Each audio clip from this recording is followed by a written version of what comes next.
నమస్తే, వెల్కమ్ సమతా Bharat news channel. మనం ఉన్నాము నెల్లూరు జిల్లా కలెక్టర్ గారి కార్యాలయం దగ్గర మనం ఉన్నాము. ఇక్కడ చూస్తే మనతో పాటు దివ్యాంగుల సోదరులు ఉన్నారు. వారు నెల్లూరు జిల్లా కలువాయి మండలానికి చెందినటువంటి దివ్యాంగులు కొంతమంది ఇక్కడికి కలెక్టర్ గారి కార్యాలయం దగ్గరికి వచ్చున్నారు. వాళ్ళకి రేవూరు శ్రీనివాసులు గారు ఉన్నారు. వారితో మాట్లాడి మరిన్ని విషయాలను మనం తెలుసుకుందాం. నా పేరు వచ్చి రేవూరు శ్రీనివాసులు.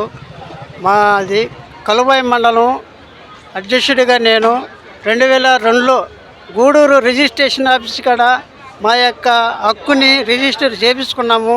అప్పుడు 2002లో జన్మభూమి కార్యక్రమం కింద ఎంఆర్ఓ కానీ 2002 సంవత్సరమున మా ఎమ్మెల్యే గారి తరఫున జన్మభూమి కార్యక్రమంలో కురుగొండ రామకృష్ణయ్య గారు వచ్చి 15 మందికి పటాలు ఇచ్చినారు.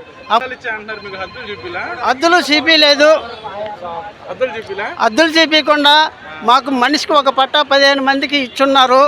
మీరు అప్పటి నుంచి అధికారుల దగ్గర వెళ్తా ఉన్నాము సార్. ఏమంటుంటే రికార్డే లేదు ఆఫీసులో.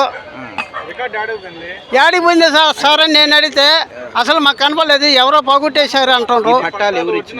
ఈ పట్టాలు ఇచ్చింది జన్మభూమి కార్యక్రమం తరఫున అప్పుడు ఎంఆర్ఓ ఎస్కే అమాన్ సాహిబ్ గారు మా సాయి చూసి ఆయన దయచేసి మాకు ఇళ్ల పట్టాలు 50 మందికి మంజూరు చేశారు.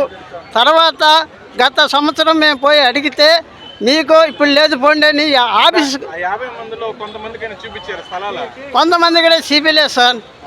అది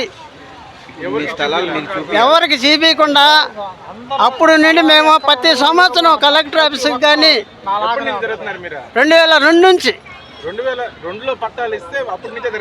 అప్పటి నుంచి ఇప్పుడు ఇంతవరకు మాకు చూపించలేదు. మాకు ఇచ్చిన స్థలాల్లో దిమ్ము కట్టున్నాం.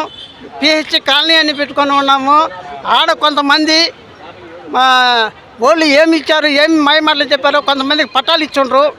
అందుకని మేము వికలాంగులు మేము పోలేకాడికి మేము అధికారుల చుట్టూ తిరుగుతుంటే డిప్యూటీ తహసీల్దార్గా ఉన్న ఆయన ఆఫీస్ మీరు ఆర్డీ ఆఫీస్కి ఎందుకు పోయినారు అని క్వశ్చన్ వేశాడు. బెదిరిస్తున్నారు. అందుకని మేము అక్కడికి వెళ్ళలేక మా కలెక్టర్ గారికి మాకు సహాయం చేయవలసింది కానీ మేము ఇక్కడికి వచ్చాము సార్. ఇప్పుడు మళ్ళీ కూడా అధికారంలోకి ప్రభుత్వం రావడం జరిగింది. ప్రభుత్వం స్పందించి అప్పట్లో ఇచ్చినటువంటి దివ్యాంగులకు ఏదైతే కలువాయి మండలంలో కలువాయి గ్రామంలో ఇచ్చినారో దివ్యాంగులకు ఆ స్థలాలు వెంటనే వారికి ఇచ్చి వారు ఒక గూడు ఏర్పాటు చేసుకునేదానికి వారికి అవకాశం కల్పించి వారి స్థలాలను హద్దులతో సహా అధికారులు స్పందించి చూపించాలని మేము కోరుకుంటున్నాం.